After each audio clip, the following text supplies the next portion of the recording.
Yellow એલર્ટની સાથે 2 દિવસ સુધી સૌરાષ્ટ્ર કચ્છમાં હીટવેવની આગાહી 41.6 ડિગ્રીમાં શેકાયો ભુજ.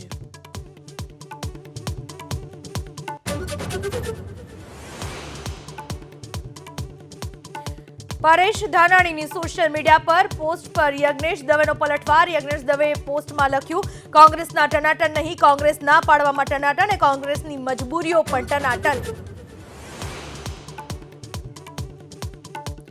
સાબરકાંઠામાં ઉમેદવાર બદલવાની માંગ સાથે ભાજપમાં નથી ઓલવાય અસંતોષની આગ. શોભનાબેન આયાતી ઉમેદવાર હોવાના આરોપ સાથે હિંમતનગરમાં ભાજપ કાર્યકરોનો વિરોધ.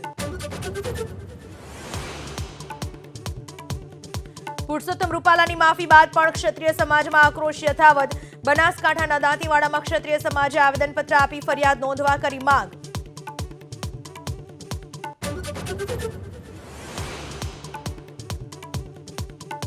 ટીએમસીની પૂર્વ સાંસદ મહુવા મોઇત્રાની વધી મુશ્કેલી. ફેમા મુદ્દે ઈડીએ કાલે પૂછપરછ માટે પાઠવ્યું સમન્સ. દર્શન હીરાચંદાનીને પણ થઈ શકે સવાલ.